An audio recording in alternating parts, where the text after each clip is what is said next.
Okay, so right now when we shoot the projectile by pushing spacebar, the projectiles just keep adding up, and that's gonna bog your game down eventually. If you just keep infinitely shooting, shooting and shooting and shooting, if I could zoom out in this scene view, you'll see those go forever. We need to get rid of those. That will eventually cause lag to your game. Okay, so what we're going to do here is, and plus, if there's some enemies hanging out over here, depending on how you structure your game, then it'll hit things way off the side of the screen, and you'll never encounter those enemies. But that's anyway. Well, what we're going to do then is we're going to edit the projectile script. So a couple different ways. I could just go right here and double click this and open up this projectile script. And what we're going to do is we are going to create a new function here. We're going to say void, and we're going to call this destroy object delayed. So we're just making this name up, but I think I got this name actually from off the Unity, looking up on the Unity website, looking up some scripts here. And so destroy objects delayed. Now in Unity they have this built-in script already set up.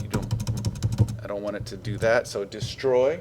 And we're going to say game object, and if you have a lowercase g, then it's referring to itself, whatever this script is attached to. And then we're going to say comma, and then this is how many seconds. So in 2 seconds, maybe I'll make it 1 second. I think it'll be off the side of the screen at 1 second. And now this isn't going to actually happen unless we tell this to happen. And we're going to start this right when this projectile is created, when it's instantiated. This start function happens, and then so it'll call this to happen.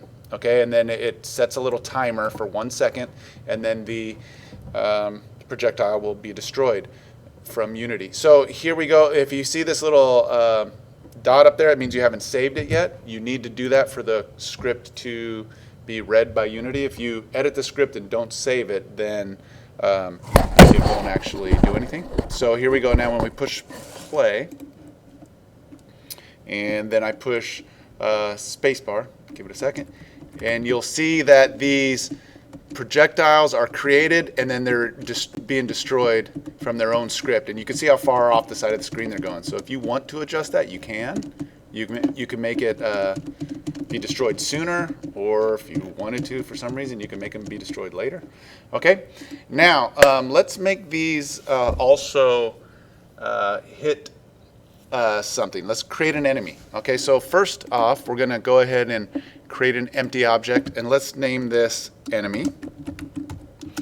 And then inside of this, let's just simply put a cube. So 3D object. You could put a sphere, a capsule if you want, whatever. I'm just going to put a cube. Okay, and then make sure that the position of this cube is 0, 0, 0. So wherever this enemy is, we know the cube is, right at the heart of this this guy. So why is this not showing up? Oh, look at this. So on enemy, let's set this right to 0, 0, 0, so we could actually see it on screen. And then so inside this object that's inside of, this is the child object inside the parent object, and you want the child object for sure to be at 0, 0, 0. Now wherever we move the enemy, even if I move them over here to position 4, the cube, the child object is still centered on this enemy. Okay. Now we are going to need to tag this thing. So right now Unity has some tags already, and we're going to add a tag. Okay. So hit add, and we're going to hit the plus sign, and we're going to make a tag called enemy. Okay. And so now we have some options here. We could pick, he's untagged, and we could select enemy for his tag. Okay. Now, what we're going to do next is we are going to alter our script so that the projectile actually destroys itself when it hits the enemy. Okay? And so let's do that. So here we go, projectile. Let's go back into the projectile. And we're going to write something else here that's built in for built in Unity. So void on collision, collision, enter, and then we write in capitals collision, and we're going to write collision again, but lowercase. Okay, and let's open and close curly brackets, and we're going to say if collision. So it's kind of weird. This is the act of colliding, I suppose, and then this is the object that you're colliding with. Now we're writing in this, so we're talking about the projectile colliding with something, and I think it probably should write a different name here, but I think I've got this off the Unity docs, so I'm going to go ahead and stick with it. So if collision.gameObject dot tag, so if it's tag, and we just created that tag, right? If it equals enemy, if it's equal to enemy, and yes, that is 2 equal signs in a row, then something's going to happen. We're going to destroy. Why does it do that? We don't want that. Collision. We're going to destroy the object that it's colliding with, and so collision.gameObject. Okay, and then put a semicolon at the end, and we'll just do that for now.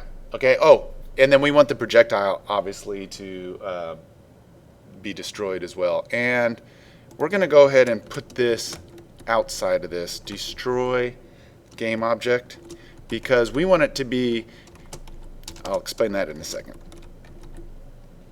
If this line of code, if I had put it right here on this line, then that would mean only destroy the projectile if it collides with an enemy. But since I put it out here, it resides in this collision code where if it collides with anything, destroy the projectile, and that's good. Okay, so let's save this, and let's see, hopefully I didn't misspell anything. Let's hit test. I did misspell something. So what's our error? We have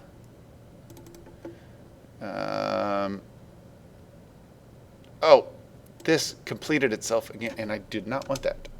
Destroy game object. Okay, so I saved it. Let's do it again.